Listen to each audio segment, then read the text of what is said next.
la pharmacie clinique à l'hôpital. Après, ce qu'il faut bien comprendre, c'est que la pharmacie clinique, elle se décline aussi en officine. Et avec les nouvelles missions du pharmacien. Bonjour à tous et bienvenue sur le journal du pharmacien. Aujourd'hui, je suis avec monsieur le doyen Frédéric Lagarce, qui est doyen jusqu'à ce soir. Bonjour monsieur, comment allez-vous? Eh bien écoutez, ça va plutôt bien. Merci d'avoir accepté de me recevoir après les peak fails d'hier, parce que du coup, on a fait une interview qui ne s'est pas enregistrée. Donc merci d'accepter de me recevoir à nouveau. Donc vous êtes doyen depuis 7 ans, vous êtes enseignant-chercheur, chef de service depuis 2 ans. Est-ce que vous pouvez vous présenter? Ok, donc je vais peut-être commencer par mon parcours. Donc, après mes études de pharmacie que j'ai fait à Châtenay-Malabry, j'ai intégré en fait la fac d'Angers en tant qu'interne. Ça, c'était en 96. Et puis à la suite de mes 4 ans d'internat, j'ai fait une thèse sur les nanomédecines, micromédecine. Et puis après, j'ai fait une carrière en fait, double carrière en fait, enseignant-chercheur et pharmacien hospitalier. Et donc aujourd'hui, je suis professeur de biopharmacie et galénique dans cette faculté d'Angers. Et je suis donc, comme vous l'avez dit, le pharmacien gérant de la pharmacie du CHU d'Angers. Comment résumeriez-vous vos 7 ans en tant que doyen? Écoutez, ça a été pas mal de... C'est vrai que ça a été pas mal de difficultés, mais pas mal aussi de belles choses avec les étudiants. On a essayé aussi de faire avancer la pédagogie, de faire avancer aussi la recherche, de bien recruter aussi les enseignants, d'avancer le plus possible vers l'enseignement par compétences. Donc pas mal de sujets. Voilà. Donc là, vous avez fait 2 mandats, ouais. Là, C'est ça. vous quittez la fac pour être plus présent à l'hôpital. C'est ça. Voilà. En fait, je termine un petit peu avant la fin de mon deuxième mandat. Parce que la pharmacie hospitalière, ça prend beaucoup de temps. Et du coup, je vais pouvoir me dédier plus. Bien sûr, je vais rester prof à la fac, mais je vais quitter mes fonctions administratives, on va dire, dans cette faculté. Et je vais passer la main, donc ce soir. D'accord. Et pourquoi vous avez choisi de devenir pharmacien? Alors, déjà, mes parents sont pharmaciens, alors ça peut aider un peu. Mes deux grands-pères aussi, donc ça peut aider aussi. Ah oui, une famille de pharmaciens. Voilà, c'est ça. Donc j'ai un peu tout le temps baigné là-dedans. Au début, j'ai voulu faire de l'officine et puis c'est pendant mon stage de 5e année hospitalo-universitaire à Saint-Antoine à Paris que j'ai découvert l'hôpital et qu'après je suis parti sur l'hôpital. Et en fait, c'est en travaillant à l'hôpital que j'ai travaillé avec le professeur Benoît qui m'a donné envie de faire de la galénique. Et du coup, vous voyez, les choses s'enchaînent en fait. Et du coup, j'ai voulu faire de la recherche, j'ai voulu faire de l'enseignement à ce moment-là. Et du coup, c'est vraiment présenté pour moi l'évidence de faire enseignant-chercheur et pharmacien hospitalier. Donc voilà pourquoi j'ai fait de la pharmacie. D'accord. Et vous avez toujours su que vous vouliez faire de l'hôpital, du coup? Alors, non, en fait, quand j'étais à la fac, je voulais faire officine. Je m'étais dit que je reprendrais peut-être la pharmacie de mes parents. Et puis après, j'ai pas trop aimé en fait le côté un peu mercantile de l'officine. Et du coup, j'avais fait plusieurs stages dans différentes officines. C'est des officines parisiennes. À chaque fois, il y avait vraiment ce côté qui était très retour sur investissement, valorisation. Et il faut gagner, quoi. Ça me plaisait pas trop. Et puis à l'époque, j'avais l'impression aussi que j'allais pas continuer à me former à l'officine, alors que c'est une bêtise. Aujourd'hui, Oui. on se forme toute la vie. À l'époque, c'était moins évident et j'avais plus envie de faire un métier où j'avais l'impression que j'allais progresser tout le temps. Et je peux vous dire que quand vous êtes enseignant, vous progressez tout le temps. Oui, ouais. Puis vous êtes challengé, je pense, même par les C'est ça, étudiants aussi. c'est ça. Donc on ne se C'est rend ça. pas compte quand on est de l'autre côté du banc, mais pour avoir fait des conférences, du coup, je me rends compte maintenant que c'est pas facile, quoi. Et on se met pas forcément à la place des enseignants quand on est étudiant, malheureusement. Mais en fait, c'est quand on passe de l'autre côté qu'on se rend compte. C'est ça. Beaucoup de travail, préparer les cours. Mm. Ouais. Vous avez fait de la recherche aussi, du coup. Donc voilà, donc en fait, sur toute ma partie de carrière universitaire, je continue à faire de la recherche dans un laboratoire qui s'appelle MINT, qui est un laboratoire CNRS et INSERM, et on travaille sur les nanomédecines. D'accord. Et moi, ma spécialité, c'est les nanomédecines pour la voie orale. En fait, c'est permettre à des médicaments qui ne sont pas normalement absorbés par voie orale d'être absorbés par voie orale parce qu'on les encapsule dans des nanomédecines. Ah ouais, Voilà. très intéressant. Vous continuez du coup Oui, aujourd'hui? je continue, j'encadre encore des étudiants qui sont D'accord. en thèse de sciences. Ok, donc vous avez vu un peu tous les domaines, hôpital, industrie et officine. C'est ça, voilà, parce qu'en fait, il se trouve que ma thèse, je l'ai faite, c'était une thèse CIFRE que j'ai fait sur la voie intrathécale et que j'ai fait en milieu industriel et universitaire. Du coup, c'est vrai que j'aime bien dire que j'ai un peu fait les 3 filières puisque j'avais validé ma 6e année officine avant de partir sur l'hôpital. Et du coup, je peux quand même témoigner pour les gens qui nous écoutent que, quelle que soit la filière, la pharmacie, c'est hyper intéressant. Oui. Voilà, Oui. c'est hyper intéressant. Et hyper varié, comme vous le disiez. On peut travailler autant dans le secteur public, dans le secteur privé. Il y a tellement C'est ça. de disciplines, c'est dingue. Même, je pense qu'on en découvre même encore tous les jours. Oui, et puis ça mène à tout. La pharmacie, on peut faire plein de choses. On peut même travailler dans un laboratoire de la police pour faire de l'expertise. Donc on peut aller dans la forêt, déterrer des corps et avec le médecin légiste et essayer de trouver ce qui s'est passé. Donc je dis ça, j'ai une amie qui a fait ça, qui était avec moi à Châtenay. Il faut me mettre en contact. Il faut que je l'interviewe absolument. Donc je vous retrouverai. Okay. Voilà, on peut faire des choses comme ça. Et puis, bien sûr, dans l'industrie, il y a plus de 100 métiers où il y a un pharmacien dans l'industrie. Le marketing, les affaires réglementaires, la production, le contrôle qualité, tout ce qu'on veut, quoi. Et puis à l'hôpital, rien que dans une pharmacie hospitalière, on parle d'un pharmacien hospitalier, mais par exemple dans la pharmacie du CHU d'Angers, on a, je dirais, 8-10 profils de pharmaciens différents, avec des achats, de la production, de la pharmacie clinique, du contrôle qualité. On a énormément de choses différentes. De la gestion des risques. Et du coup, hier, vous me disiez qu'en 25 ans de carrière à l'hôpital, la principale chose que vous avez vu évoluer, c'est l'essor en fait, de la pharmacie clinique. Est-ce que vous pouvez nous expliquer déjà ce que c'est que la pharmacie clinique ? Alors, la pharmacie clinique, c'est le fait d'être à côté du patient et avec le médecin et le patient, de prendre le patient dans sa globalité pour pouvoir mieux le traiter. C'est-à-dire qu'en fait, on accompagne en tant que pharmacien clinicien dans le service clinique, j'y tiens. C'est au lit du patient et on accompagne le médecin sur la prise en charge du patient. Alors, le rôle du pharmacien, bien sûr, c'est sur la prise en charge du patient, sur le volet thérapeutique. Et le médecin, il garde le volet diagnostic. Et pour faire ça, il y a toute une série de questions, toute une approche qui est faite du patient dans sa globalité. Ce qui permet en fait aussi au médecin de...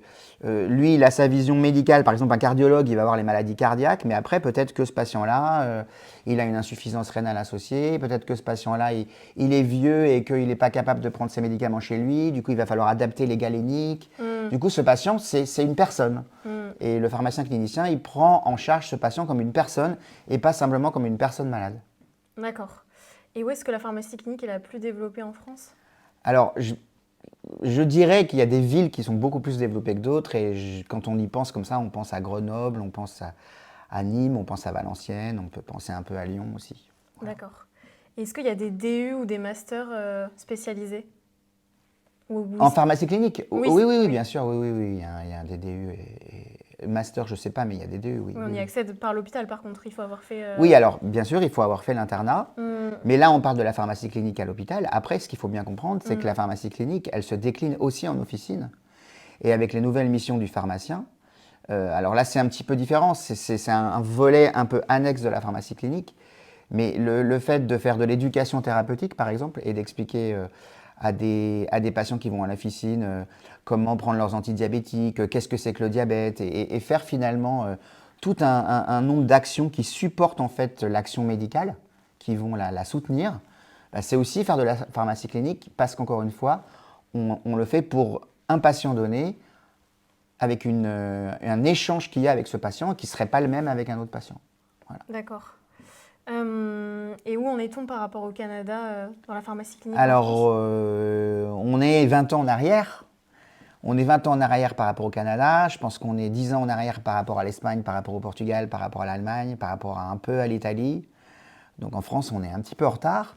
Mais chaque pays se développe aussi en fonction de différents choix. Et donc c'est pour ça qu'on va avancer et on voit bien que les étapes qu'on est en train de franchir actuellement en pharmacie clinique, c'est les étapes qui ont été franchies par nos collègues, alors j'ai dit Canada, mais c'est toute l'Amérique du Nord en fait, parce Oui. qu'au départ c'était même aux États-Unis avant d'être au Canada, la pharmacie clinique. Est-ce que vous pensez qu'à terme, on pourra arriver sur un modèle comme chez eux où le pharmacien prend part à la prescription avec le médecin en binôme? Ah oui, oui, oui, je pense on va y arriver. Après, il faut que les étudiants en pharmacie soient très forts en pharmacocinétique et très forts en pharmacologie. Mais est-ce que c'est adapté du coup notre formation ou est-ce qu'il faudrait renforcer, vous pensez, certaines UE, en ajouter d'autres? Alors le problème, c'est que les étudiants ont déjà beaucoup d'heures de cours et si on rajoute des cours Ouais. de pharmacie clinique et de pharmacocinétique, par exemple, on en a déjà, mais si on renforce encore, ça veut dire qu'il faut faire un choix sur d'autres disciplines. Et là, il y a une discussion à avoir au niveau national, puisque finalement, nous, on a beaucoup d'enseignement des sciences pharmaceutiques et ce n'est pas le cas, en tout cas au Canada. Au Canada, par exemple, il faut s'imaginer qu'il n'y a pas de pharmacie galénique en cursus classique de pharmacie. Ouais, c'est ce que vous me disiez, qu'ils ne savent pas ce que c'est qu'un comprimé gastro-résistant, mais Voilà. pour moi, ça fait tellement partie de la prise en charge, parce que c'est pas pareil, du coup, si on donne un Voilà, IPP qui n'est pas gastro-résistant, du coup, peut-être ils ne le ils sait pas. savent ce que c'est d'un point de vue concept, mais ils sont incapables de dire quel polymère on utilise, ils sont incapables de regarder une formule et si par exemple le patient vient d'un autre pays et monte la formule de son comprimé, de dire bah oui c'est un comprimé gastro-résistant, ce que nous on fait chez nous. Moi, la limite que je vois par contre à la pharmacie clinique, c'est que c'est forcément lié aux médicaments. Et je pense que là, l'enjeu dans les années à venir, ça va être la prévention. Quand on voit déjà que le territoire national, c'est en train de devenir un désert médical, c'est de plus en plus difficile de voir un professionnel de santé.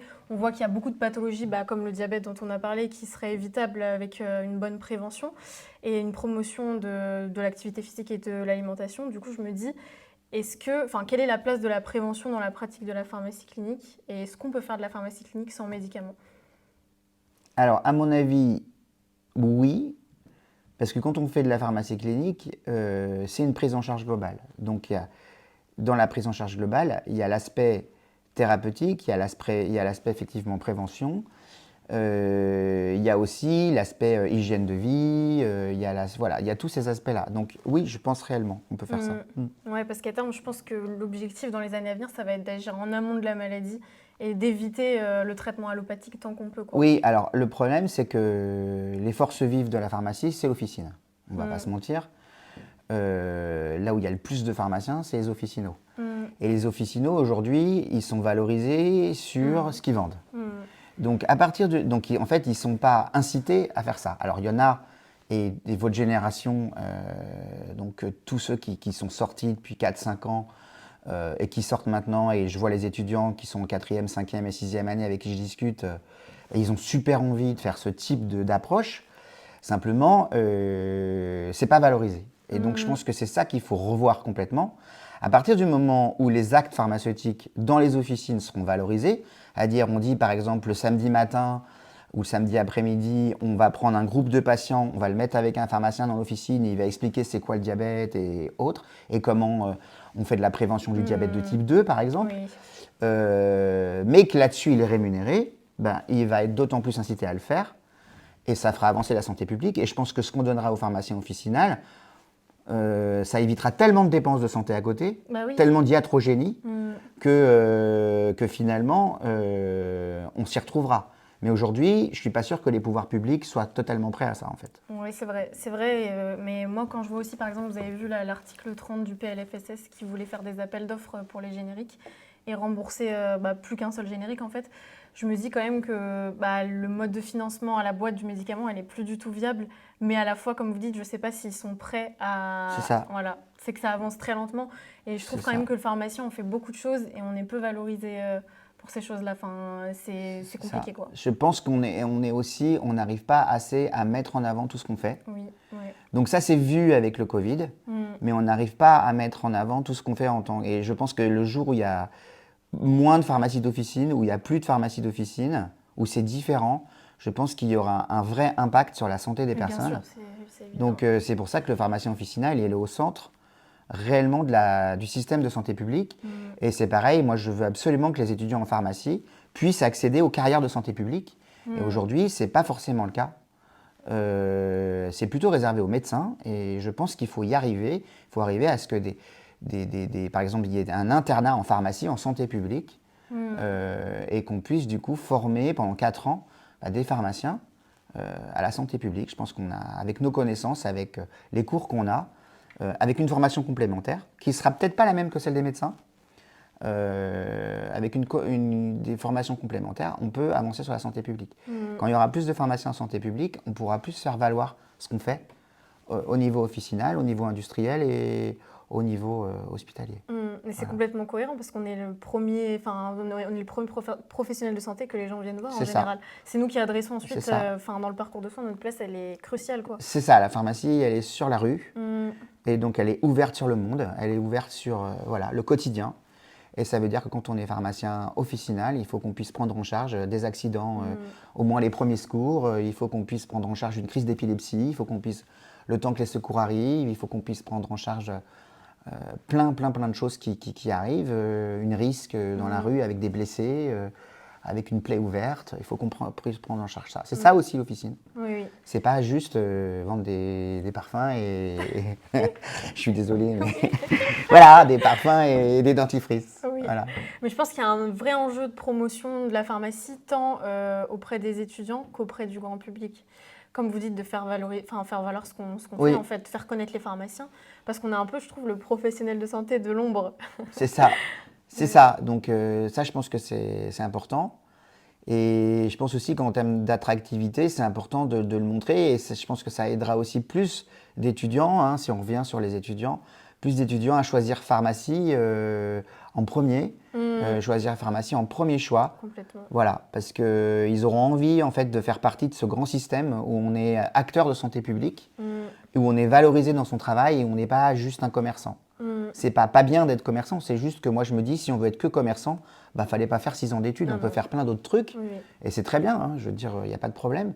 Mais si on veut faire pharmacie au départ, c'est qu'on a envie d'avoir un rôle de santé publique et puis après ce rôle, on peut l'avoir à l'officine, on peut l'avoir dans l'industrie, on peut l'avoir à l'hôpital. Après, il y a aussi toutes les carrières de recherche et il y a beaucoup de pharmaciens chercheurs. Je vois sur le site d'Angers par exemple, il y a énormément de chercheurs dans les unités INSERM et CNRS et d'ailleurs la plupart des directeurs d'unités de recherche INSERM sont pharmaciens, ce qui ne se sait pas forcément. Oui, voilà. Pareil, ils sont pharmaciens. Pareil, peu de gens savent qu'on est docteur.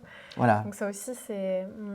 Est-ce que vous voyez une évolution entre l'étudiant d'il y a 7 ans et l'étudiant d'aujourd'hui ? Écoutez, je pense que l'étudiant d'aujourd'hui, il sait beaucoup plus ce qu'il veut. Il peut être un petit peu perdu comme toutes les personnes de son âge dans le monde dans lequel on vit qui bouge énormément et on voit en 6 mois il nous arrive une crise sanitaire, après il nous arrive une guerre européenne, après... Voilà, donc il peut être perdu, mais d'un autre côté, il sait vraiment ce qu'il veut, il sait le métier qu'il veut faire, il sait qu'il veut équilibrer sa vie personnelle avec sa vie privée, avec sa vie professionnelle. Il sait qu'il a envie d'être valorisé dans ce qu'il fait. Voilà, il veut donner un sens à sa vie tout court. Et ça prend l'aspect professionnel et l'aspect personnel. Et je pense qu'il le sait beaucoup plus qu'avant. Nous, on se laissait, ma génération, on se laissait un peu porter. Et puis, il y avait des opportunités, on les prenait pas. Je pense qu'il y a 7 ans, ça restait encore un petit peu comme ça quand même, mais moins. Et puis maintenant, on voit que les étudiants, ils ont une envie et ils essayent d'aller au bout. C'est pour ça aussi que c'est compliqué quand, par exemple, ils n'ont pas la filière qu'ils veulent ou des choses comme ça. Et justement, vous avez combien à peu près d'étudiants par promo et quelle est la répartition à peu près par filière ? Alors, on a 85 étudiants par promo à Angers, donc c'est une petite fac. On est assez équilibré puisqu'on a 50% d'officinaux, 25% d'industrie et 25% d'hospitaliers. On a aussi une filière recherche qui tourne avec la filière industrie et qui correspond à 4-5 étudiants par an qui font une filière industrie un peu particulière orientée vers la recherche et qui permet après de directement avoir un Master 2 pendant leur cursus, voire de commencer en thèse assez vite. Ah oui, c'est intéressant. Donc en fait, on a été un des premières facs à mettre ça en place. Okay. Ça fait 15 ans maintenant qu'on a cette filière. Je m'en suis occupé pendant longtemps. J'imagine qu'il y a des étudiants d'autres facs qui viennent ici juste pour ça. Alors, je sais, pas trop, mais après, dans d'autres facs, ils doivent un peu se débrouiller. Puis après, maintenant, il y a quand même beaucoup de facs, sur les 24 facs de pharmacie, qui ont mis en place une filière recherche. Donc, je pense qu'aujourd'hui, le modèle d'Angers, c'est un petit peu démocratisé. En fait, pour tout vous dire, pour vous montrer un peu la fac d'Angers, comment ça se passe, on a fait une réunion. Il y avait un étudiant qui, aujourd'hui, est maître de conférence chez nous. Il y avait un étudiant qui voulait avoir un cursus recherche. On a fait la réunion. On a discuté pendant 3/4 d'heure avec les collègues. Quand on est sorti de la réunion, on avait lancé la filière recherche. Voilà. Donc, c'est ça aussi. Pas de blabla. L'avantage est dans une petite fac. Oui. C'est qu'il suffit, on est 45 enseignants-chercheurs. Voilà, il suffit qu'on soit dans une réunion, on discute et on fait les choses tout de suite. Il n'y a pas 150 étapes. Voilà. Bah, c'est comme ça qu'on fait avancer les choses en vrai. C'est ça. Et comme vous m'avez dit hier, vous êtes la seule fac de France qui n'a pas eu de place vacante du coup en deuxième année de pharma. Comment vous expliquez ça? Alors déjà, je pense que nos étudiants sont le couteau entre les dents pour aller dans les lycées, dans les collèges, expliquer pharma. Il faut savoir que tous les anciens que j'en ai encore croisés au dernier gala, tous les anciens sont hyper contents du métier qu'ils font. Donc du coup, c'est eux les ambassadeurs et de la pharmacie et ils ont gardé en fait un lien avec la fac. On a des anciens présidents de la Corpo qui étaient présidents il y a 5-6 ans et qu'on voit encore traîner dans la fac alors qu'ils sont pharmaciens d'officine. Il y en a, ils sont titulaires, ils reviennent à la fac. Il y en a, ils sont grossistes répartiteurs maintenant. Ils travaillent avec la CEPA, avec notre association d'étudiants. Donc du coup, on a cette présence aussi d'étudiants qui revient, qui restent, qui sont les ambassadeurs et puis qui motivent les étudiants qui sont en ce moment pendant le cursus à aller finalement dans les lycées et collèges. Et puis, c'est vrai que nous, on avait les deux systèmes, le PASS et la LAS, donc la licence Accès Santé et puis la PASS classique. Et du coup, ça nous a permis de diversifier les profils. On a eu aussi pas mal de demandes de passerelles.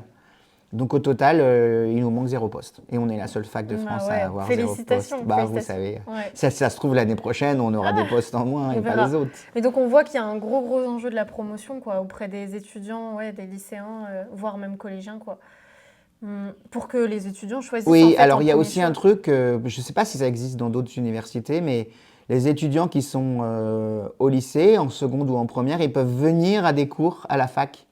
Et donc moi, tous les ans, j'ai des étudiants dans mon cours de biopharmacie, j'ai des étudiants qui viennent, qui sont lycéens et qui viennent voir comment ça se passe à la fac. Ils peuvent même assister à des TP s'ils veulent. Et puis on a des journées portes ouvertes qui sont assez, mais ça, il y en a partout, mais qui ont pas mal de succès. Et puis on est aussi beaucoup sur les forums.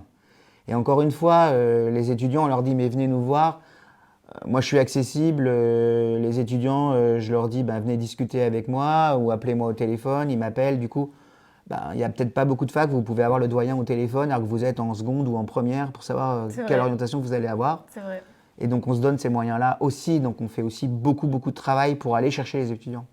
Vous en avez discuté ou pas de ça avec les autres doyens? De ces pratiques que vous avez mises en place? Alors, on en discute, j'en ai discuté un peu. Après, je sais qu'il y a des choses que je fais à Angers qui ne peuvent pas être faites dans des très grosses facultés comme Lille ou Paris, où vous avez des centaines d'étudiants en première année, voire il y a même un peu plus de 1000, donc c'est beaucoup. En PACES, en PACES, c'est 2800. beaucoup. Voilà, c'est ça. Enfin, bon, c'est plus donc la PACES, du coup, ils peuvent plus. C'est noyé, Voilà, c'est noyé. Après, quoique, on peut se dire que justement, on n'est pas 280 par promo, donc on pourrait justement se dire qu'on peut se répartir les lycées. Enfin, moi, je pense que j'aimerais bien faire de la promotion dans les lycées. Et comme on le disait hier, c'est nous les meilleurs ambassadeurs, en fait. Si on est passionné, qu'on a les étoiles dans les yeux, forcément que ça donne envie. Ouais, je pense que souvent, on envoie des étudiants. Je pense que c'est encore mieux dans les lycées et dans les collèges d'envoyer des jeunes professionnels. Voilà, des personnes qui ont 25 ans et qui disent j'ai super bien réussi ma vie, je suis super content de ce que je fais, je travaille dans l'industrie, ou alors je suis fonctionnaire à l'hôpital, ou alors pharmacien hospitalier, mais en fait on est fonctionnaire. Ou alors j'ai acheté mon officine alors que j'ai 28 ans et je suis titulaire de mon officine et j'ai 4 employés. Voilà, et ça peut aussi donner du sens. Faut savoir que la pharmacie d'officine, c'est aussi ce côté entrepreneuriat. Que vous n'allez pas trouver dans d'autres choses. Donc, vous êtes professionnel de santé et en même temps entrepreneur. Donc ça, je trouve que c'est super. Et puis, c'est vrai aussi, je vais vous dire un truc, c'est que nous, il n'y a aucune filière qui est en fait sous-évaluée, finalement, aucune filière n'est le parent pauvre à Angers. Et ça, je pense que c'est important. Bien Et je sûr. pense que les facs qui font le pari d'une filière se trompent. Et à la fin, sur l'attractivité, ça joue. Nous, tous les étudiants qui veulent faire pharma, qui veulent, quelle que soit la filière qu'ils veulent faire, on les accueille et on les aide au maximum et on les porte pendant toutes leurs études et on essaye de leur donner vraiment une formation de qualité et du coup, ils choisissent leur filière vraiment par choix et ça, c'est pas pareil dans toutes les facs. Il y a des facs qui sont un peu orientés en disant je vais favoriser une filière plutôt qu'une autre, même s'ils ont gardé les 3 filières. Complètement. Voilà, nous, on fait tout en parallèle. Après, sur la filière industrie, par exemple, on se spécialise un peu, par exemple sur les injectables, sur la qualité, parce qu'évidemment qu'on n'a pas la force de frappe d'une grosse faculté comme Châtenay, justement, puisqu'on parlait de Châtenay. Oui. Oui, non, je pense que c'est important de mettre les 3 filières au même niveau et d'avoir des gens passionnés, enfin des représentants en fait qui sont passionnés et qui ont les étoiles dans les yeux. Et ouais, surtout que c'est quand même des exercices différents après. Donc chacun, en fait, je pense que c'est aussi important de déterminer les critères qu'on veut pour sa vie et les valeurs qui sont les plus importantes pour nous dans l'exercice de notre métier. Et c'est ça après qui peut nous amener à choisir la filière et puis le métier plus précisément et un projet professionnel en fait. Et puis, on peut changer d'avis. Vous avez vu tout à l'heure, je vous ai dit mon parcours. Donc moi, j'ai commencé par vouloir faire officine. Après, j'ai fait l'hôpital. Et puis après, je suis parti sur fac plus hôpital. Donc on a le droit de changer. Et c'est ça qui est génial en pharma. Vous pouvez partir en industrie, revenir en officine. Bon, cette unicité du diplôme, elle est un peu de plus en plus remise en cause maintenant avec les DES-cours, avec l'évolution des études. Mais on y tient en tant que doyen. On en a discuté à la conférence des doyens. C'est quelque chose auquel on tient. Et donc... on essaiera toujours que les textes donnent la possibilité aux étudiants ou aux jeunes professionnels de revenir en fait dans une filière. Après, il ne faut pas qu'on se dise j'ai fait par exemple industrie et je reviens en officine, je peux acheter mon officine. Ah non, parce que l'officine c'est une formation particulière. Il faut faire au moins une année, une 6e année, voire une 5e année, refaire une 5e année, refaire une 6e année pour apprendre des trucs. Bon. On va dire une 6e année, d'accord? Ok, je vous sens un peu... surtout, moi par exemple, j'ai travaillé en officine toutes mes études. Et voilà, là c'est pas pareil. Bon, là j'aurais pas aimé de refaire un an. C'est pas pareil. Ok, ça va. Okay. Ça dépend, mais après c'est ça qui est compliqué, c'est est-ce qu'on a le temps de faire au cas par cas? C'est dans une fac comme la nôtre, on a le temps de faire au cas par cas. Paris, on connaît tous les étudiants. Quand je remets les diplômes de chaque étudiant, je sais... où il était bon, où est-ce qu'il était moins bon, dans quel TP, quelles sont les bêtises qu'il a fait, quels sont les trucs super qu'il a fait pour la fac. Tous les étudiants, je les connais. Après, il y a des étudiants plus discrets que les autres, où là, on a... Mais sinon, tous les étudiants qui se sont distingués en bien ou en pas bien, on les connaît et c'est plus de la moitié de la promotion. C'est fou Donc on connaît tous les étudiants. À Paris, on les appelle tous par leur prénom. Waouh, ça change, parce que nous, on est complètement noyés. En fait... on est comme une école de pharmacie, en fait. Voilà, c'est comme une école de pharmacie. C'est universitaire, mais à Angers, c'est une école de pharmacie. C'est plus ça. C'est ça qu'on essaye de créer aussi. On essaye de créer cette proximité entre les enseignants et les étudiants. Je pense que c'est important parce qu'après, du coup, vous avez un rôle un peu de mentor au final. C'est ça. Donc c'est incroyable. Et puis les étudiants qui vont pas bien, on les suit. Et du coup, quand à la fin, ils ont leur diplôme, ils nous remercient de les avoir aidés. Il y a ce truc-là aussi qui est à Angers. Donc, nous, c'est notre façon de travailler.